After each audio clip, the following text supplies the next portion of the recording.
So Samsung launched 3 mid-range phones: Galaxy F22, Galaxy M32, and Galaxy A22, which has 2 variants, 4G and 5G.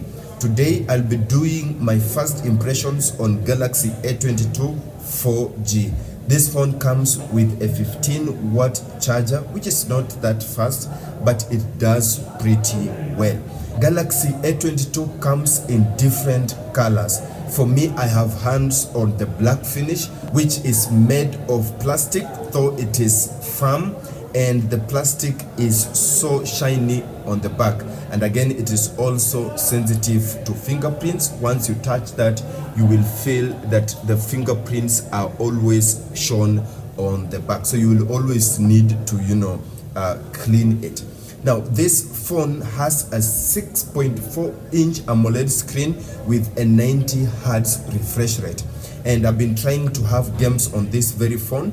It does pretty well, but then when you have a more graphically demanding game, it does warm this very phone and it gets a little bit hot. So this phone is not meant for gaming, but you can play the normal games that are not that much graphically demanding. The phone itself feels light because it is 186 grams in weight. Galaxy A22 has 3 buttons embedded on the right hand side, and it has a power button which doubles as the fingerprint sensor. The fingerprint is so sensitive, it just needs you to just touch on it and it opens the phone. And it only delays when you have wet hands or you have oily hands. Otherwise, the sensor is very sensitive. When you come to brightness, it has 600 nits of brightness, and that is pretty enough for you to use it.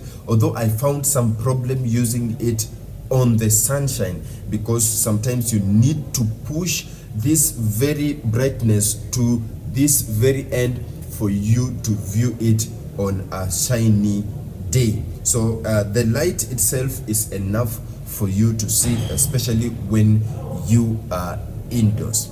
Now let's talk about the battery. Now the battery is 5,000 milliamperes, and for the past 1 week I've been testing how long does this battery last. And the first day I did charge it to 100%, and I used it so much with my data bundles on, with my Wi-Fi on, and it took me about 32 hours without charging it again. Then I tried to use it just on standby, no data on, no Wi-Fi on, and it took me about 38 hours before I had to charge it. So if you're looking for a phone with a good battery which has a better lifespan, then I guess Galaxy A22 will suit you. Now this phone uses a USB-C cable for charging, and on the same side where we have the charger, we have also the headphone jack, which is a 3.5mm jack. We also have a mono speaker at this very side. And I like where they have put the speaker, because if you are listening to music and you put it on a table or on a surface, the volume does not get low. So irrespective of where you place it, on the floor or on a surface, the audio does not go low. The audio remains to be at where you have put it, and I think I like it. The only problem is it's a mono speaker and it is not that quality. You can just use it to view your YouTube videos or to listen to your music. So I like it where they have put it.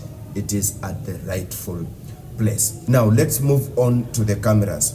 As you all know, Samsung's mid-range phone cameras are very much far ahead compared to other mid-range phones. Now the phone comes with 4 back cameras. We have the ultra-wide camera, we have the primary camera, we have the macro camera, and we have the depth sensor camera. Now the ultra-wide camera has 8 megapixels, the macro camera has 2 megapixels, the primary camera has 48 megapixels, and the depth sensor camera has 2 megapixels. I like the camera bump. It does not even bother me, although to some people they are bothered with the camera bump.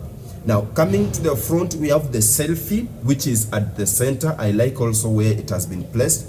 It has 13 megapixels, so that means it takes pretty good, selfies compared to other mid-range phones. Now, much about the cameras will be done in the final review of this very phone. Today I just want to have a feel of this very phone, and I think if you need a good camera for your very YouTube videos, you can always lay your hands on Galaxy A22. I have recorded some videos, I've already uploaded them on YouTube using this very phone, and I've also shown you some sample photos that I took with this very phone, but I will be doing a more complex video about the cameras later on, because that is where our interest is.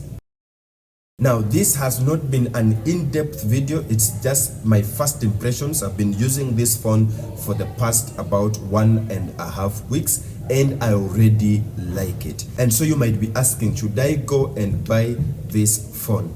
Of course, I would recommend this compared to the other mid-range phones, the F22, which is the cheapest, of course. And of course, this is also better than the M32, right? And this comes in two variants, as I said. We have the 4G and the 5G. I wouldn't recommend you to go for the 5G because its price is so crazy. Unless you really want to have a 5G, then you can go for that. But then I would recommend the Galaxy A22 4G. So for me, I went for 4 gigs of RAM and 64 gigs of internal space, but you still have a provision of 6 gigs of RAM and 128 GB on the Galaxy A22. So you might want to go for that if your pocket will allow you to do that. Now, what I loved about this phone, apart from the cameras, is how much it can keep the power. You see, it takes about, let's say, an average of 26 hours before you charge this. And remember, you're using it. So I would really recommend, if you're looking for a mid-range phone, you would go for Galaxy A22. This has been just hands on Galaxy A22. I am preparing a full review about this phone. So if you'd like to see that, I would recommend that you subscribe to this channel and you turn on the notifications so that you do not miss the full review of this phone. Otherwise, this has been Kazungu Duncan, and I hope that I will see you in our full review. Peace.